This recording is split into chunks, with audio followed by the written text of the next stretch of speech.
Hello, everyone. Welcome back to another reading stream, and thank you for the $5 super chat, your barmy, towards the hot tub reading stream, Tolkien approved.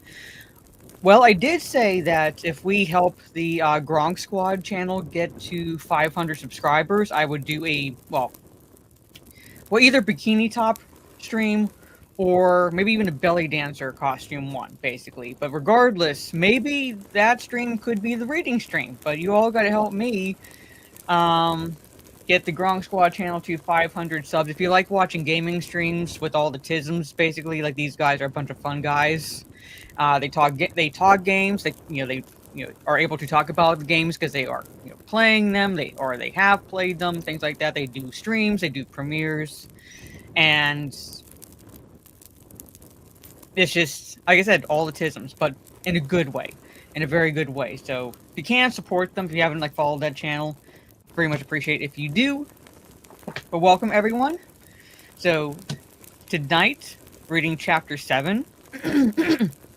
We'll be making our way from Edoras to Helm's Deep. Helm's Deep, which is named after Helm Hammerhand, who should have been the central character of the War of Rohirrim animated film that came out not too long ago, but decided to put the focus on a non-canonical, completely made-up character, I'm almost cursed there, that never existed in Tolkien's lore, because you gotta have strong women.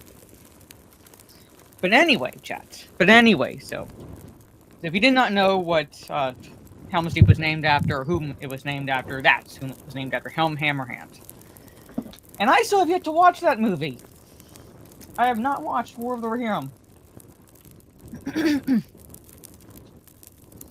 I know it's on streaming, so I can. But I had no desire to. Because everything I've seen was just straight up lore breaking after lore breaking.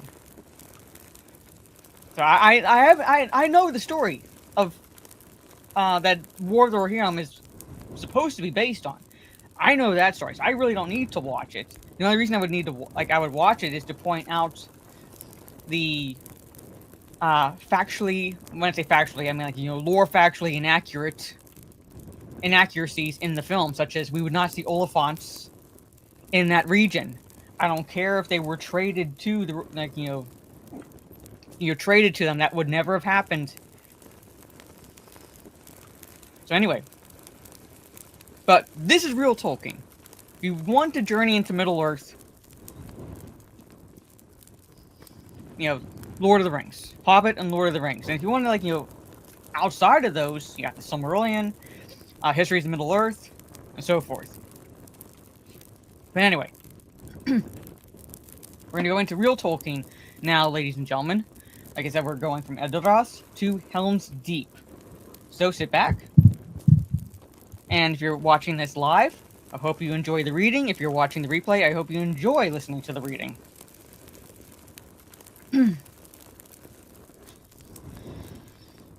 The sun was already westering as they rode from Edoras, and the light of it was in their eyes, turning all the rolling fields of Rohan to a golden haze. There was a beaten way, northwestward, along the foothills of the White Mountains, and this they followed up and down in a green country, crossing small swift streams by many fords. Far ahead and to their right, the misty mountains loomed. Ever darker and taller they grew as the miles went by. The sun went slowly down before them. Evening came behind. The host rode on. Need drove them. Fearing to come too late, they rode with all the speed they could, pausing seldom.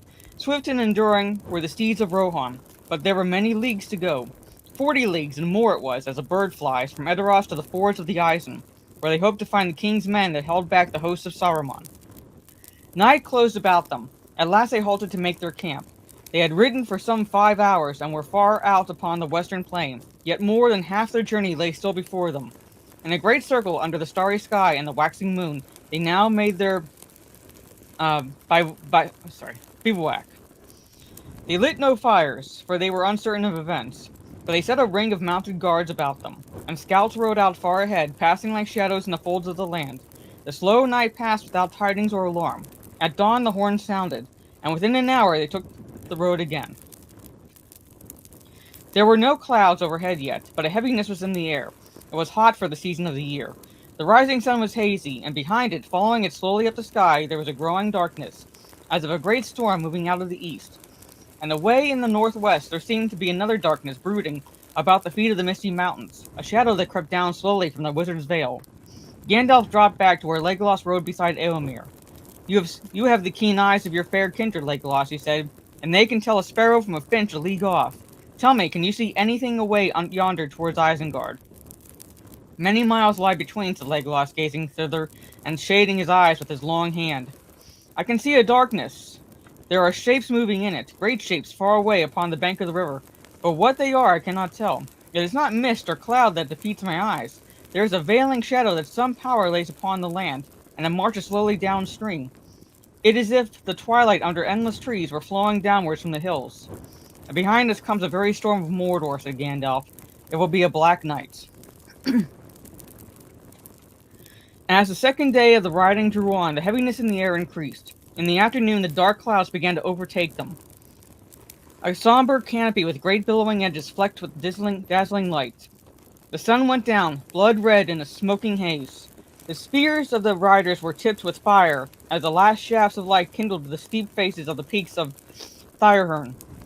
Now, very near, they stood on the northernmost arm of the White Mountains, 3 jagged horns staring at the summer sunsets. In the last red glow, men in the vanguard saw a black speck, a horseman riding back towards them. They halted, awaiting him. He came, a weary man with dinted helm and cloven shield. Slowly he climbed from his horse and stood there, a while gasping. At length he spoke. Is Eomer here? He asked. You come at last, but too late, and with too little strength. Things have gone evilly since Theodred fell. We were driven back yesterday over the Isen with great loss. Many perished at the crossing. Then at night, fresh forces came over the river against our camp. All Isengard must be emptied, and Saruman has armed the wild hillmen and the herd folk of Dunland beyond the rivers, and these also he loosed upon us. We were overmastered. The shield wall was broken. Erkenbrand of Westfold has drawn off those men he could gather towards his fastness in Helm's Deep. The rest are scattered. Where is Eomer? Tell him there is no hope ahead. He should return to Edoras before the wolves of Isengard come there. Theoden had sat silent, hidden from the man's sight behind his guards. Now he urged his horse forward. Come, stand before me, Cyril, he said, or Carol. I am here. The last host of the Arrowlings is ridden forth. It will not return without battle. The man's face lightened with joy and wonder. He drew himself up. Then he knelt, offering his notched sword to the king. Command me, lord, he cried, and pardon me. You thought I remained in Meduseld,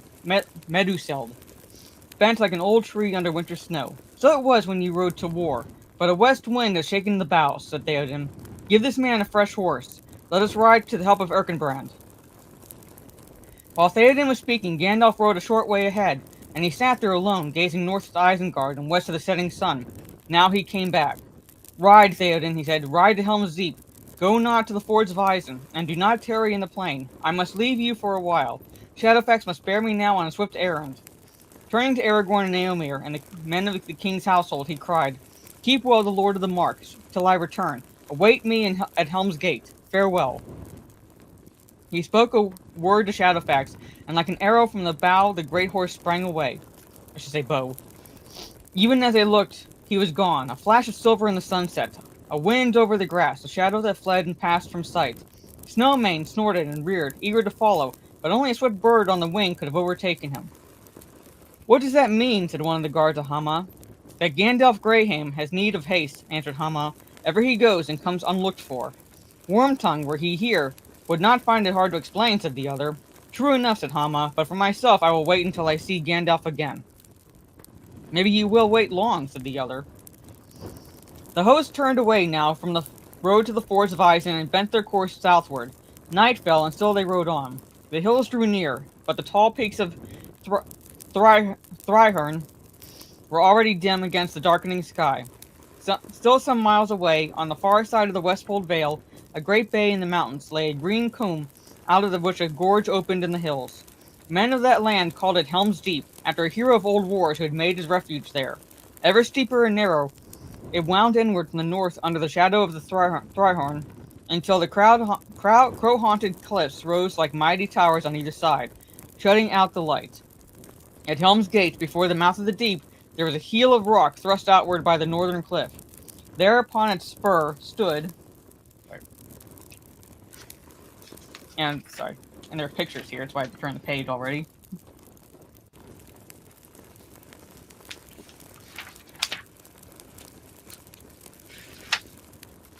High walls of ancient stone, and within them was a lofty tower.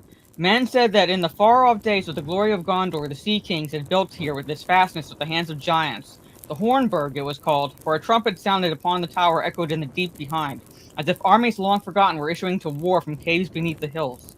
A wall, too, the men of old had made from the Hornburg to the southern cliff, barring the entrance to the gorge. Beneath it, by a wide culvert, the deepening stream passed out. About the feet of the horn rock, it wound, and flowed then in a gully through the midst of wide green gore, sloping gently down from Helm's Gate to Helm's Dyke. Thence it fell into the deepening combe, and out into the Westfold Vale. There in the Hornburg at Helm's Gate, Erkenbrand, master of Westfold, on the borders of the Mark, now dwelt. As the days darkened with threat of war, being wise, he had repaired the wall and made the fastness strong. Welcome, everyone. The riders were still in the low valley before the mouth of the combe, when cries and horn blasts were heard from their scouts that went in front. Out of the darkness arrows whistled. Swiftly a scout rode back and reported that wolf riders were abroad in the valley, and that a host of orcs and wild men were hurrying southward from the forest of Isen, and seemed to be making for Helm's Deep. "We have found many of our folk lying slain as they fled thither," said the scout, "and we have met scattered companies, going this way and that, leaderless. What has become of Erkenbrand none seem to know. It is likely that he will be overtaken ere he can reach Helm's Gate, if he has not already perished." "Has aught been seen of Gandalf?" asked Theoden. "Yes, lord, many have seen an old man in white upon a horse, passing hither and thither over the plains, like wind in the grass. Some thought it was Saruman. It is said that he went away ere nightfall towards Isengard. Some say also that Wormtongue was seen earlier, going northward with a company of orcs." "It will go ill with Wormtongue if Gandalf comes upon him," said Theoden. "Nonetheless, I miss now both my counselors, the old and the new. But in this need we have no better choice than go on, as Gandalf said, to Helm's Gate, for Erkenbrand be there or no. Is it known how great is the host that comes from the north?" "It is very great," said the scout. "He that flies counts every foeman twice, yet I have spoken to stout-hearted men, and I do not doubt that the main strength of the enemy is many times as great as all that we have here." "Then let us be swift," said Eomer. "Let us drive through such foes as already between us and the fastness. There are caves in Helm's..." Now the pages sticking together. "In Helm's Deep where hundreds may lay hid, and secret ways lead thence up on to the hills." "Trust not to secret ways," said the king. "Saruman has long spied out this land. Still in that place, and our defense may last long. Let us go." Aragorn and Legolas went now with Eomer in the van. On through the dark night they rode, ever slower as the darkness deepened, and their way climbed southward, higher and higher into the dim folds about the mountain's feet. They found few of the enemy before them. Here and there they came upon roving bands of orcs, but they fled ere the riders could take or slay them. "It will not be long, I fear," said Eomer, "ere the coming of the king's host will be known to the leader of our enemies, Saruman, or whatever captain he has sent forth." The rumor of war grew behind them. Now they could hear, borne over the dark, the sound of harsh singing. They had climbed far up into the deepening combe where they looked back. Then they saw torches, countless points of fiery light upon the black fields behind, scattered like red flowers, or winding up from the lowlands in long flickering lines. Here and there a larger blaze leapt up. "It is a great host, and follows us hard," said Aragorn. "They bring fires," said Theoden, "and they are burning as they come, rick, cotton, tree. This was a rich vale, and had many homesteads, alas for my folk." "Would that day was here, and we might ride down upon them like a storm out of the mountains," said Aragorn. "It grieves me to fly before them." "We need not fly much further," said Eomer. "Not far ahead now lies Helm's Dyke, an ancient trench and rampart scored across the combe, 2 furlongs net below Helm's Gate. There we can turn and give a battle." "Nay, we are too few to defend the dike," said Theoden. "It is a mile long or more, and the breach in it is wide. At the breach our rearguard must stand if we are pressed," said Eomer. There was neither star nor moon when the riders came to the breach in the dike, where the stream from above passed out, and the road beside it ran down from the Hornburg. The rampart loomed suddenly before them, a high shadow beyond a dark pit. As they rode up, a sentinel challenged them. "The Lord of the Mark rides to Helm's gate," Eomer answered. "I, Eomer, son of Eoman, speak." "This is good tidings beyond hope," said the sentinel. "Hasten, the enemy is on your heels." The host passed through the breach and, and halted on the sloping sward above. They now learned to their joy that Erkenbrand had left many men to hold Helm's gate, and more had since escaped thither. "Maybe we have 1,000 fit to fight on foot," said Gamling, an old man, the leader of those that watched the dike, "but most of them have seen too many winters, as I have, or too few as my son's son here. What news of Erkenbrand? Word came yesterday that he was retreating thither with all that is left of the best riders of Westfold, but he has not come." "I fear that he will not come now," said Eomer. "Our scouts have gained no news of him, and the enemy fills all the valley behind us." "I would that he had escaped," said Theoden. "He was a mighty man. In him lived again the valor of Helm the Hammerhand. But we cannot await him here. We must draw all our forces now behind the walls. Are you well stored? We bring little provision, for we rode forth to open battle, not to a siege." "Behind us in the caves of the deep are 3 parts of the folk of Westfold, old and young, children and women," said Gamling. "A great store of food, and many beasts and their fodder, have also been gathered there." "That is well," said Eomer. "They are burning or despoiling all that is left in the vale. If they come to bargain for our goods at Helm's gates, they will pay a high price," said Gamling. The king and his riders passed on. Before the causeway that crossed the stream, they dismounted. In a long file, they led their horses up the ramp, and passed within the gates of the Hornburg. There they were welcomed again with joy and renewed hope, for now there were men enough to man both the burg and the barrier wall. Quickly Eomer set his men in readiness. The king and the men of his household were in the Hornburg, and there were also many of the Westfold men. But on the deepening wall and its tower, and behind it, Eomer arrayed most of the strength that he had, for here the defense seemed more doubtful, if the assault were determined and in a great force. The horses were led far up the deep under such guard as could be spared. The deepening wall was 20 feet high, and so thick that 4 men could walk abreast along the top, sheltered by a parapet over which only a tall man could look. Here and there were clefts in the stone through which men could shoot. This battlement could be reached by a stair running down from a door in the outer court of the Hornburg. 3 flights of steps led also up on the wall from the deep behind, but in front it was smooth, and the great stones of it were set with such skill that no foothold could be found at their joints, and at the top they hung over like a sea-delved cliff. Gimli stood leaning against the breastwork upon the wall. Legolas sat above on the parapet, fingering his bow and peering out into the gloom. "This is more my liking," said the dwarf, stamping on the stones. "Ever my heart rises as we draw near the mountains. There is good rock here. This country has tough bones. I felt them in my feet as we came up from the dike. Give me a year and 100 of my kin, and I would make this place that armies would break upon it like water." "I do not doubt it," said Legolas, "but you are a dwarf, and dwarves are strange folk.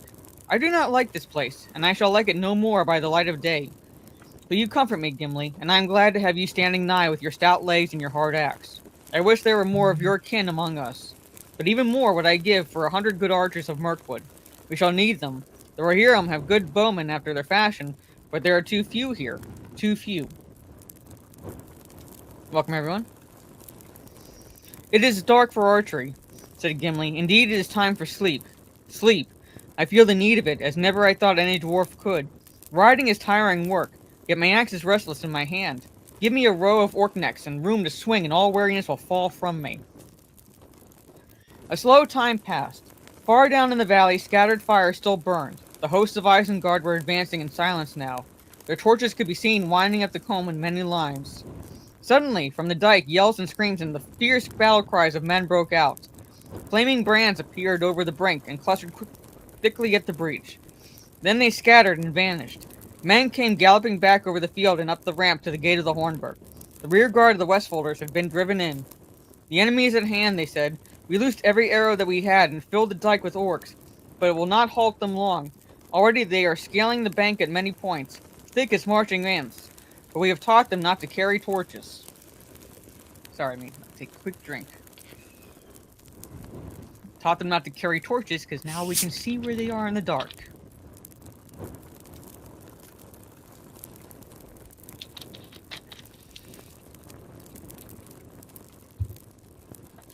Right?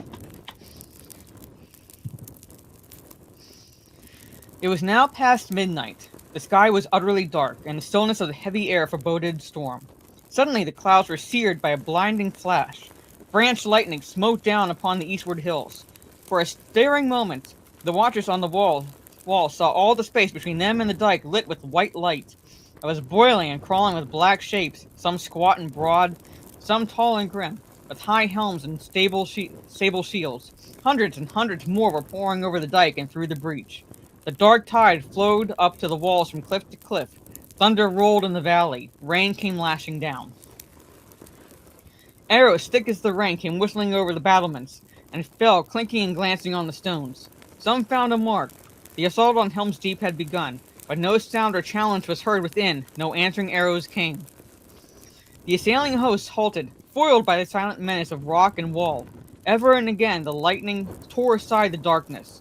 Then the orcs screamed, waving spear and sword, and shooting a cloud of arrows at any that stood revealed upon the battlements. And the men of the mark, amazed, looked out, as it seemed to them, upon a great field of dark corn, tossed by a tempest of war, and every ear glinted with barbed light. Brazen trumpets sounded. The enemy surged forward, some against the deepening wall, others towards the causeway and the ramp that led up to the Hornburg gates. There the hugest orcs were mustered, and the wild men of the Dunland fells. A moment they hesitated, and then on they came. The lightning flashed and blazoned upon every helm and shield. The ghastly hand of Isengard was seen. They reached the summit of the rock. They drove towards the gates. Yes, Peter added those scenes. Then at last an answer came. A storm of arrows met them, and a hail of stones. They wavered, broke, and fled back, and then charged again, broke and charged again. And each time, like the incoming sea, they halted at a higher point. Again trumpets rang, and a press of roaring men leapt forth. They held their great shields above them like a roof, while in their midst they bore two trunks of mighty trees. Behind them, orc archers, crowded and sending a hail of darts against the bowmen on the walls. They gained the gates. The trees, swung by strong arms, smote the timbers with a rending boom. If any man fell, crushed by a stone hurtling from above, two others sprang to take his place. Again and again the great ram swung and crashed. He also added the elves in the movie. As you can see, they did not come. Eomer and Aragorn stood together on the deepening wall. They heard the roar of voices and the thudding of the rams, and then, in the sudden flash of lights, they beheld the peril of the gates. Come, said Aragorn, this is the hour that we draw swords together. Running like fire, they sped along the wall and up the steps, and passed into the outer court upon the rock. As they ran, they gathered a handful of stout swordsmen. There was a small postern door that opened in an angle of the berg wall on the west, where the cliff stretched out to meet it. On that side, a narrow path ran round towards... Oh, come on. They just like to stick together. The great gate, between the wall and the sheer brink of the rock. Together, Eomer and Aragorn sprang through the door, their men close behind. The two swords flashed from the sheath as one. Guthwine, cried Eomer. Guthwine for the mark. Anduril, said Aragorn. Anduril for the Dunedain. Charging from the side, they hurled themselves upon the wild men. Anduril rose and fell, gleaming with white fire. A shout went up from the wall and tower. Anduril, Anduril goes to war. The blade that was broken shines again. Dismayed, the rammers let fall the trees and turned to fight. But the wall of their shields was broken as by a lightning stroke, and they were swept away, hewn down, or cast over the rocks into the stony stream below. The orc archers shot wildly and then fled. For a moment, Eomer and Aragorn halted before the gates. The thunder was rumbling in the distance now. The lightning flickered still, far off among the mountains in the south. A keen wind was blowing from the north again. The clouds were torn and drifting, and stars peeped out, and above the hills of the Combe side, the westering moon rode, glimmering yellow in the storm wreck. We did not come too soon, said Aragorn, looking at the gates. Their great hinges and iron bars were wrenched and bent. Many of their timbers were cracked. Doors will not withstand another such battering. Yet we cannot stay here beyond the walls to defend them, said Eomer. Look, He pointed to the causeway. Already a great press of orcs and men were gathering again beyond the stream. Arrows whined and skipped on the stones above them. Come, we must get back and see what we can do to pile stone and beam across the gates within. Come now. They turned and ran. At that moment, some dozen orcs that had lain motionless among the slain leapt to their feet and came silently and swiftly behind. Two flung themselves to the ground at Eomir's heels, tripped him, and in a moment they were on top of him. But a small dark figure that none had observed sprang out of the shadows and swung a hoarse shout. Baruch Kazad, Kazad al-Aimanu. An axe swung and swept back. Two orcs fell headless. The rest fled. Eomir struggled to his feet, even as Aragorn ran back to his aid. Guess who that was? The postern was closed again. The iron door was barred and piled inside with stones. When all were safe within, Eomir turned. I thank you, Gimli, son of Gloin, he said. I did not know that you were with us in the sortie, but oft the unbidden guest proves the best company. How came you there? I followed you to shake off sleep, said Gimli, but I looked on the hillmen and they seemed overlarge for me, so I sat beside a stone to see your sword play. I shall not find it easy to repay you, said Eomir. There may be many a chance ere the night is over, laughed the dwarf, but I am content. Till now I have hewn naught but wood since I left Moria. Two, said Gimli, patting his axe. He had returned to his place on the wall. Two, said Legolas. I have done better, though now I must grope for spent arrows. All mine are gone. Yet I make my tale 20, at the least. But that is only a few leaves in the forests. The sky now was quickly clearing, and the sinking moon was shining brightly. But the light brought a little hope to the riders of the mark. The enemy before them seemed to have grown rather than diminished, and still more were pressing up from the valley through the breach. The sortie upon the rock gained only a brief respite. The assault on the gates was redoubled. Against the deepening wall, the host of Isengard roared like a sea. Orcs and hillmen swarmed about its feet from end to end. Ropes with grappling hooks were hurled over the parapet faster than men could cut them or fling them back. Hundreds of long ladders were lifted up. Many were cast down in ruin, but many more replaced them, and orcs sprang up them like apes in the dark forest of the south. Before the wall's foot, the dead and broken were piled, like shingle in a storm. Ever higher rose the hideous mounds, and still the enemy came on. Welcome, everyone. The men of Rohan grew weary. All their arrows were spent, and every shaft was shot. Their swords were notched, and their shields were riven. 3 times Aragorn and Eomer rallied them, and 3 times Anduril flamed in a desperate charge that drove the enemy from the wall. Then a clamor arose in the deep behind. Orcs had crept like rats through the culvert through which the stream flowed out. There they had gathered in the shadow of the cliffs, until the assault above was hottest, and nearly all the men of the defense had rushed to the wall's top. Then they sprang out. Already some had passed into the jaws of the deep and were among the horses, fighting with the guards. Down from the wall leapt Gimli with a fierce cry that echoed in the cliffs. Khazad! Khazad! He soon had work enough. Ioe, he shouted, the orcs are behind the wall. Ioe, come Legolas, there are enough for us both. Khazad Amanu.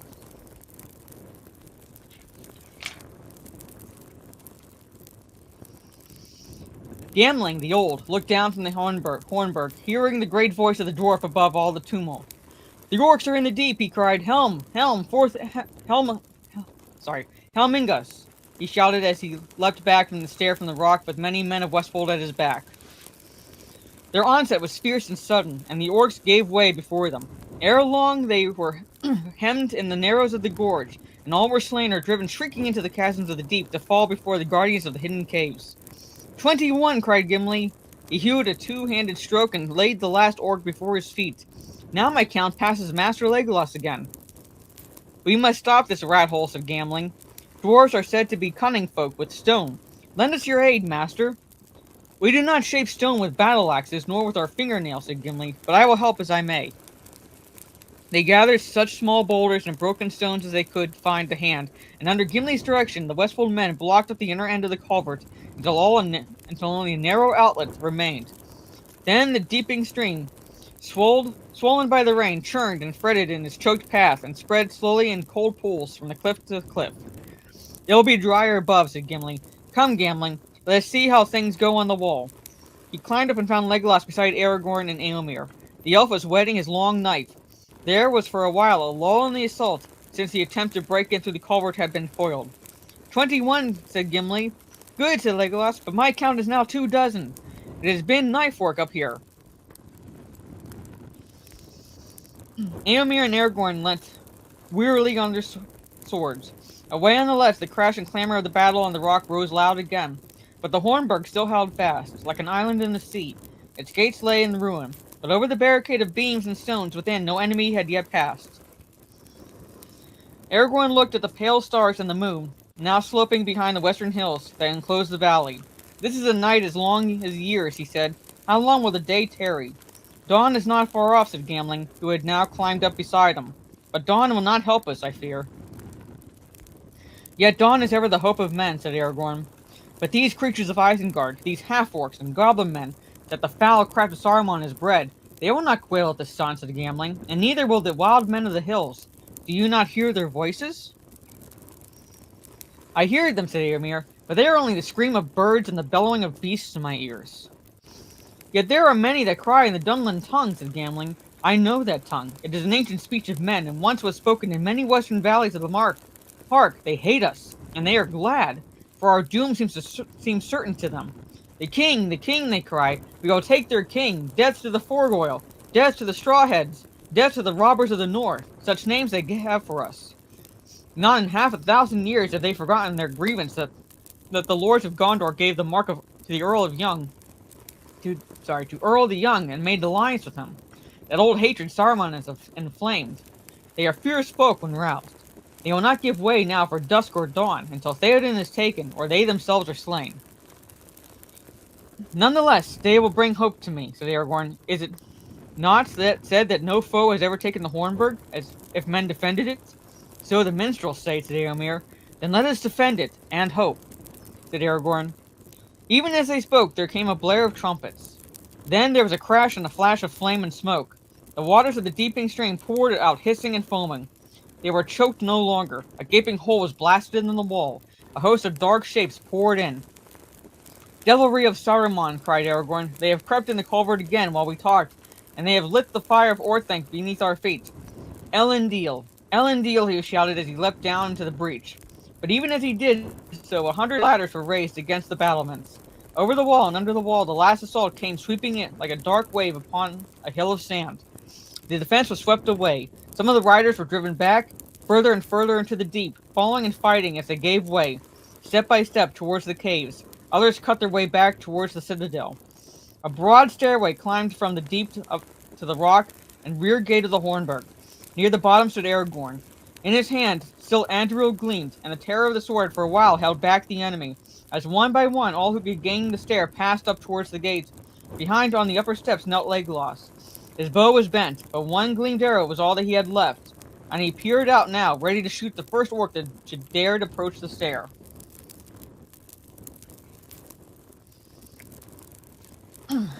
All who can have now got safe within, Aragorn," he called. "Come back." Aragorn turned and sped up the stair, but as he ran, he stumbled in his weariness. At once his enemies leapt forward. Up came the orcs, yelling, with their long arms stretched out to seize him. The foremost fell with Legolas's last arrow in his throat, but the rest sprang over him.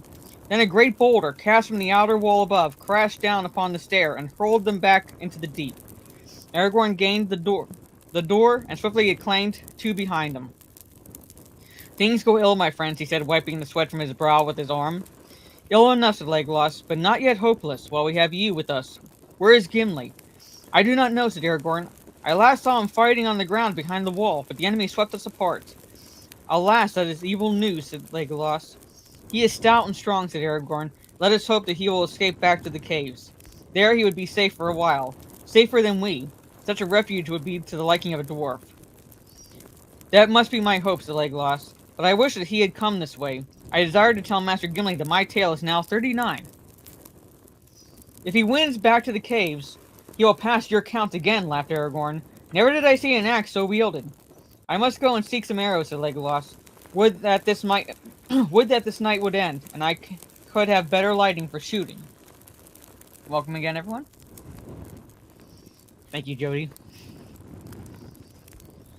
Aragorn now passed into the citadel. There, to his dismay, he learned that Eomer had not reached the Hornburg. "Nay, he did not come to the rock," said one of the Westfold men. "I last saw him gathering men about him and fighting in the mouth of the deep. Gambling was with them, and the dwarf, but I could not come to them." Aragorn strode on through the inner court and mounted to a high chamber in the tower. There stood the king, dark against a narrow window, looking out upon the vale. "What is the news, Aragorn?" he said. "The deeping wall is taken, lord, and all the defense swept away, but many have escaped hither to the rock. Is Eomer here?" "No, lord, but many of your men retreated into the deep, and some say that Eomer was amongst them. In the narrows they may have held back the enemy, and come within the caves. What hope they may have then I do not know." "More than we. Good provision, it is said, and the air is wholesome there because of the outlets through fissures in the rocks far above. None can force an entrance against determined men. They may hold out long, but the orcs have brought a devilry from Orthanc," said Aragorn. "They have a blasting fire, and with it they took the wall. If they cannot come to the caves, they may seal up those that are inside. But now we must turn all our thought to our own defense." "I fret this prison," said Theoden. "If I could have set a spear in rest, riding before my men upon the field, maybe I could have felt again the joy of battle, and so ended. But I serve little purpose here. Here at least you are guarded in the strongest fastness of the mark," said Aragorn. "More hope we have to defend you in the Hornburg than in Edoras, or even in Dunharrow in the mountains." "It is said that the Hornburg has never fallen to assault," said Theoden, "but now my heart is doubtful. The world changes, and all that once was strong now proves unsure. How shall any tower withstand such numbers and such reckless hate? Had I known that the strength of Isengard was grown so great, maybe I should not so rashly have ridden forth to meet it. For all the arts of Gandalf, his counsel seems not now so good as it did under the morning sun." "Do not judge the counsel of Gandalf until all is over, lord," said Aragorn. "The end will not be long," said the king, "but I will not end here, taken like an old badger in a trap. Snowmane and Hasafel, and the horses of my guard are in the inner court. When dawn comes, I will bid men sound Helm's horn, and I will ride forth. Will you ride with me, then, son of Arathorn? Maybe we shall cleave a road, or make such an end as will be worth the song, if any be left to sing us hereafter." "I will ride with you," said Aragorn. Taking his leave, he returned to the walls, and passed around all their circuits, enheartening the men, and lending aid wherever the assault was hot. Legolas went with them. Blasts of fire leapt up from the below, shaking the stones. Grappling hooks were hurled, and ladders raised. Again and again the orcs gained the summit of the outer wall, and again the defenders cast them down. At last Aragorn stood above the great gates, heedless of the darts of the enemy. As he looked forth, he saw the eastern sky grow pale. Then he raised his empty hand, palm outward, in token of parley. The orcs yelled and jeered. Come down, they cried. "If you wish to speak to us, come down. Bring out your king. We are the fighting Uruk-hai.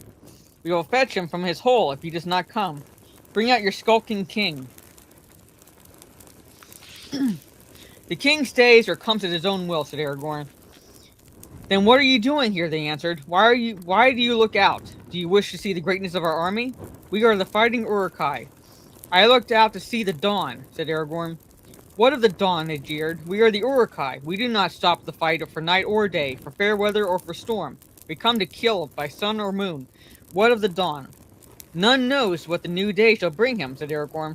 "Get you gone, ere turn to your evil." "Get down, or we will shoot you from the wall," they cried. "This is no parley. You have nothing to say." "I have still to say, answered Aragorn. "No enemy has yet taken the Hornburg. Depart, or not one of you will be spared. Not one will be left alive to take back tidings to the north. You do not know your peril." So great a power and royalty was revealed in Aragorn as he stood there alone above the ruined gates before the host of his enemies, that many of the wild men paused and looked back over their shoulders to the valley, and some looked up doubtfully at the sky. But the orcs laughed with loud voices, and a hail of darts and arrows whistled over the wall as Aragorn leapt down. There was a roar and a blast of fire. The archway of the gate above which he had stood a moment before crumbled and crashed into smoke and dust. The barricade was scattered as by a thunderbolt. Aragorn ran to the king's tower. But even as the gate fell and the orcs about it yelled, preparing to charge, a murmur arose behind them, like a wind in the distance, and it grew to a clamor of many voices, crying strange news in the dawn. The orcs upon the rock, hearing the rumor of dismay, wavered and looked back, and then, sudden and terrible, from the tower above, the sound of the great horn of Helm rang out. All that heard that sound trembled. Many of the orcs cast themselves on their faces and covered their ears with their claws. Back from the deep the echoes came, blast upon blast, as if on every cliff and hill a mighty herald stood. But, but on the walls men looked up, listening with wonder, for the echoes did not die. Even the horn blasts wound on among the hills. Nearer now and louder they answered one to another, blowing fierce and free. Helm! Helm! The rider shouted. Helm has arisen and comes back to war. Helm for Theoden king. And with that shout the king came. His horse was white as snow, golden with his shield, and his spear was long. At his right hand was Aragorn Elendil's heir. Behind him rode the lords of the house of Errol the Young. Light sprang in the sky. Night departed. Forth Eorlingas, with a cry and a great noise they charged. Down from the gates they roared, over the causeway they swept. And they drove through the host of Isengard as a wind among grass. Behind them from the deep came the stern cries of men issuing from the caves, driving forth the enemy. Out poured all the men that were left upon the rock, and ever the sound of blowing horns echoed in the hills. On they rode, the king and his companions, captains and champions fell or fled before them. Neither orc nor man withstood them. Their backs were to the swords and spears of the riders, and their faces to the valley. They cried and wailed, for fear and great wonder had come upon them with the rising of the day. So King Theoden rode from the Helm's Gate and clove his path to the great dike. There the company halted. Light grew bright about them. Shafts of sun flared above the eastern hills and glimmered upon their spears. But they sat silent on their horses, and gazed down upon the deepening coom. Thank you, Stig. Doing fine? The land had changed. Where before the green dale had lain, its grassy slopes lapping the ever-mounting hills, there now a forest loomed. Great trees, bare and silent, stood rank on rank, with tangled bough and hoary head. Their twisted roots were buried in the long green grass. Darkness was under them.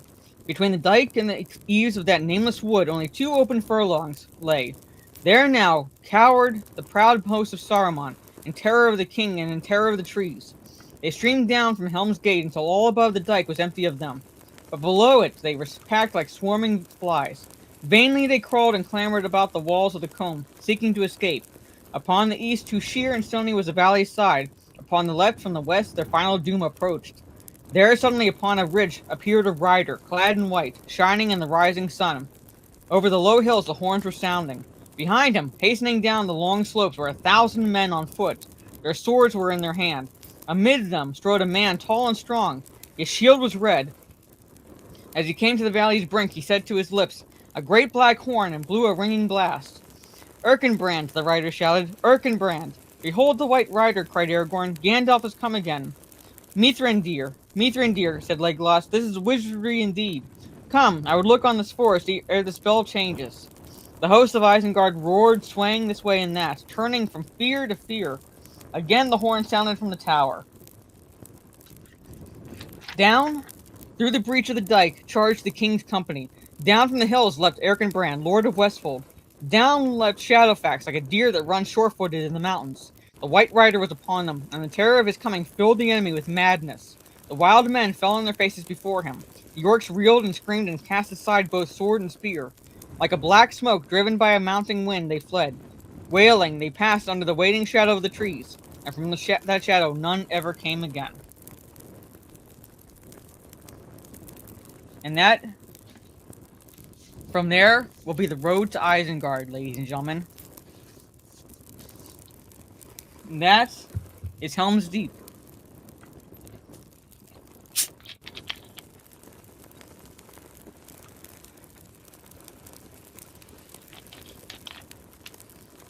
So almost done. That was chapter 7.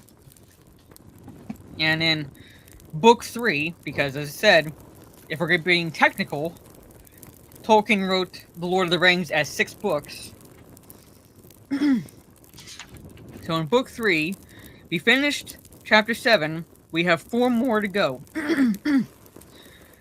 Beginning with the road to Isengard, then Flotsam and Jetsam, the voice of Saruman, and the Palantir. And that will be, the Palantir will end book 3. And then on to book 4.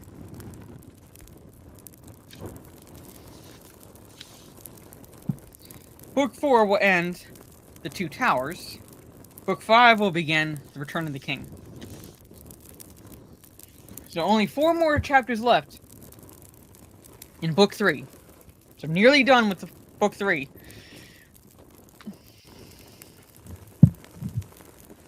And then on to the second half of the Two Towers story.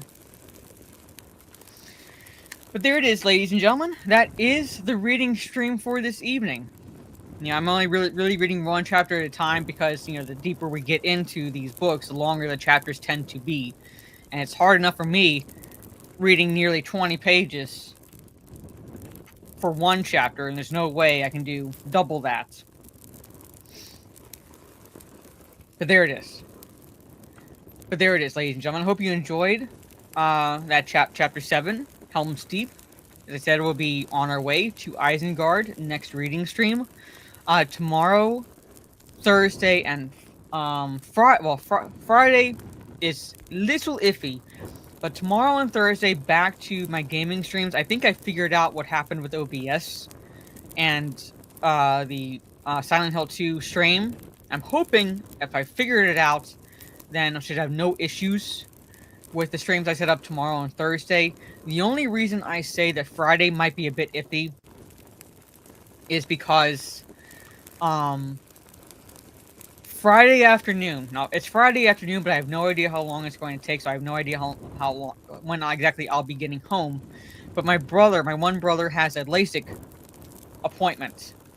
And I think it's at 2:30 my time, so 2:30 p.m., which I have to go with him to his appointment, so I'd be the one to drive him back to his place.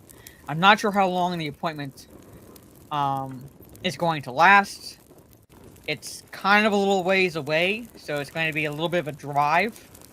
So, like I said, I'm not sure when exactly I'll be back. So Friday evening will be a little iffy. I might take Friday off just because, like I said, I don't know when I'll be getting back, so I have no idea if I'll be able to set up a stream or not.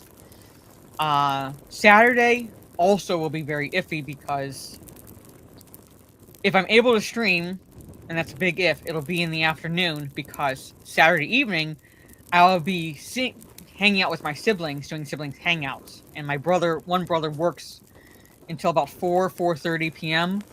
So we'd be hanging out basically after that. So I won't be home early evening to late evening Saturday evening. So Friday and Saturday are ifs right now. I'm going to talk to my nerdy home because last Sunday I took a break from Talk Nerdy to Us to watch the wrestling events, the all-female wrestling event. And she did a solo Talk Nerdy stream talking about Superman. So I want to ask her, since she did a solo stream on her channel, if it's going to be on my channel this Sunday. So I don't want to say one way or the other until I know for sure which channel Talk Nerdy to Us will be on. But I'm assuming my channel, since she did one on hers last Sunday. So there is that. But anyway, chat. Thank you again for hanging out with me. Hope you enjoyed the reading. For those listening to the replay, I hope you enjoy listening to the chapter. So on that note, ladies and gentlemen, I will see you all tomorrow on my YouTube, Kick, and Twitch for some more Silent Hill 2. Take care. Have a good rest of your day or evening, wherever you are in the world, and I will see you all later. Good night.